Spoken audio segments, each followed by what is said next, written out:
Да дойде майката. Дай Гаврил.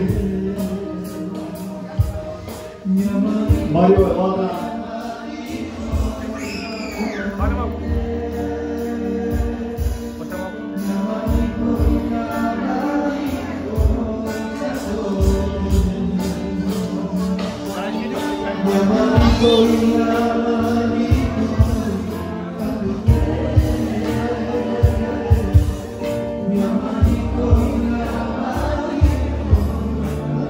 Нека Бог да благослови Гаврил, семейството, съпругата, таткото. Аз ще дам да кажа няколко думи, ще направя една молитва, ще бъде предадена в ръцете на Господ и ви пожелавам много успех. Утрешния ден, когато тръгнете на работа, молете си за мен, да Снежа, тръгваме и нека Бог да напази по пътя, защото там не чакат нашите братя. В сряда ще дадем и там Господна и продължаваме. Един ден, когато се прибирате в България, в София, посетете и църква Емануил, там където градиме толкова години. Елате, ще видите прекрасно място. Място, където толкова време ние се трудим заедно с Марио и всички останали. И един ден доставиме това наследство. И това, което Бог започна доброто дело в живота ни, Той ще го съвършенствува. Така и това, което Бог дава като наследство децата, ние ще се помолиме и Бог да пази Гаврил. Библията казва, оставете дечицата да дойдат, не ги възпирате, на тех е Царството Божие. И когато Той ги взе, прегърна ги и ги благослови. Така и ние според Божието Слово правим това, което Бог е написал и оставил в Божието Слово. Дори когато имаме Господна, тук не го правиме заради времето, но в София имаме прекрасно време, което всички знаете, които посещавате църквата. След Господната дори си миме и нозете. Исус го направил, пише го в Йоанна и казва, ако искате да бъдете блажени, това, което съм направил, правете го и вие. Снишаваме се, може да си най-богатият, може би да си най-голямият бизнесмен, търговец, с пари, с злато, с име авторитет. Но когато Бог те насочи да отидеш да паднеш долу и да умиеш нозете на този, който дори няма дом, ти падаш и се снишаваш. Исус го направил. Това е, което Бог ни оставил. Така и ние искаме да оставиме това, което Бог ви дава, да оставите благословението на вашите деца. Да видите от Гаврил, да видите от него деца, внуци и параноци и от другите си. Да се радвате. Знаете ли колко е хубаво да видите деца, внуци и параноци, които Бог ме е благословил мен? Още нямам 60 години, а ми е дал да имам и правнучи. Пожелавам го на всички вас, слава да бъде на Бога. Пожелавам го да видите внуци и параноци и да бъдат предадени в ръцете на Христос, да кажем амин. Давам думата. Марио след това ще се моли. Това, което Бог ми дал в сърцето, знам, че някой сърце беше докоснато. Ще направя една молитва за това прекрасно детенце и ще си тръгнем със светлина, с любов, мир и благодат да кажем амин. Мани ръката на ближните и кажи отдълбо дъхалото. Исус много те обича.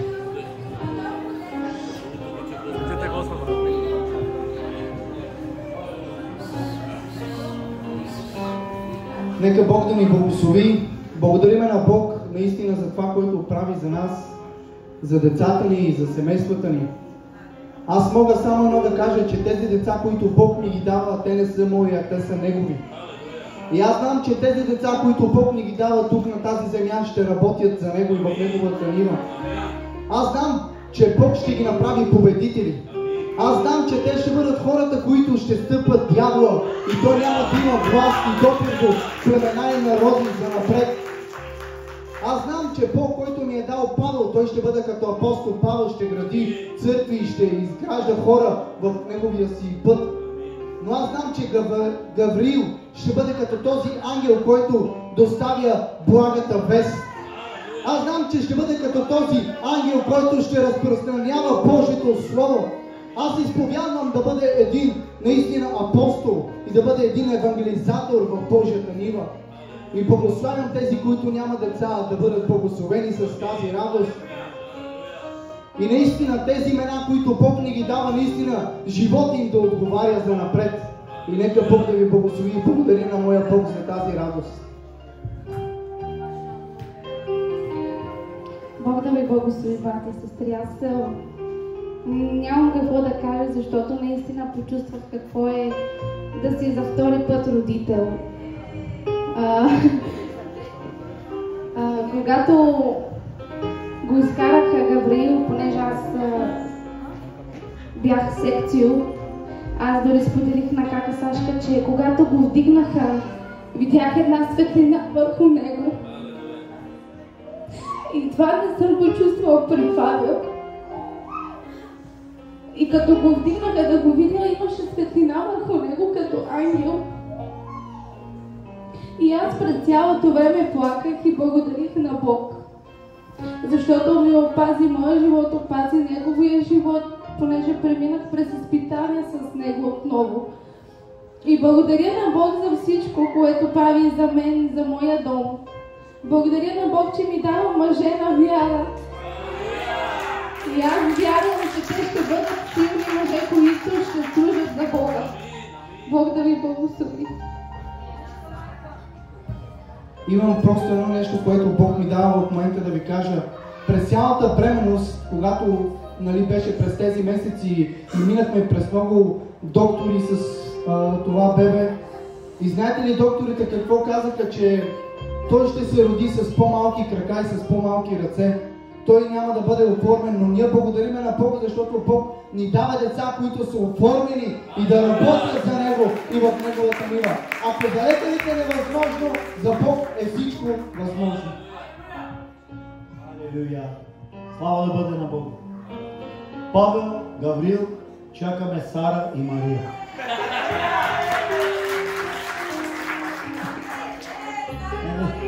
Братя, без сестри, няма тъждера без капак. А вие знаете, дали ще бъде Сара и Мария. Продължавайте, земята е благословена плодородна. Нека Бог да ги благослови, да има радост, защото Бог е Бог на радостта. Дам думата на пастора на църквата, който подобава. Аз ще държа детето, а той ще вземе малко маслце, малко помазание, който е помазано детето. Както подобава, пожелавам ви успех да видите от него деца, внуци. Учете го в Божия път. Инвестирайте в него Божите слова. Никогаш да не взима алкохол, наркотици, цигари, защото някои, когато вземат и децата пораснат и те казват: ела бе, ела пашман. Това цигара на детето от малък го учат, викате: шуста или кати сарман. Слагат му ракия, това не е тариката. Това унищожение на детето. Служи му Божието Слово, да кажем амин. Божието Слово. Това не е тарикатлък, да му слагаш алкохол, цигари, от малки телефона и после вече му помрачение. Служете Божието Слово, светлината. Давам думата на проповедника, пастора и нека да се изправим да се помолим.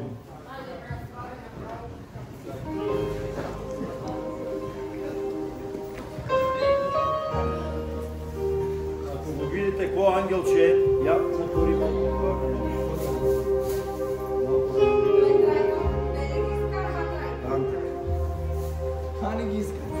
ако може да го видите. Господи Божи святи, нека да се молиме.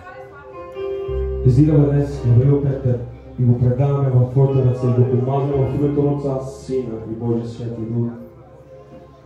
Господи, аз вярвам, че всяко дете, което се ражда в дома Ти с цел съдба, да се прослави името Ти и да се известява царството Ти долу на земята. Знам, че Ти ще го изпълниш още от бебе да Те хвали и вървя да лопа в името на Христос. Където стъпне, да бъде притежател, потомства да призидат поколения от Него, Господи. И аз вярвам, че Той ще носи благата вест. прилагаме Твоята кръв върху него в неговия живот. Благодарим Ти за него, Боже Исус. Славата е Твоята. Славата е Твоята. Благослови Господи родители. Дай им мъдрост, да го възпитаваме в Тебе, Боже. Благослави Божието и родовете им, децата им, Боже, които ще произведат от Него. Благодарим Ти за тях. Слава ми. Моля се да отводите, обаче мисля за тази сестра. И моля се да отводите, и Бог ми казва, нейното дете също ще бъде така предадено в ръцете. Знаете ли, що казвам тези думи? С тези думи завършваме. Дервиш ела пред, ела да се насърчи. Ние сме църква за насърчение. Имаме Павел, имаме Гаврил, имаме и Аврам. Аврам, дългоочакваният Аврам, обезсърчиха се със съпругата си, но знаете ли, това, което виждате в ръцете му, Господ го е казал преди 15 години, 16.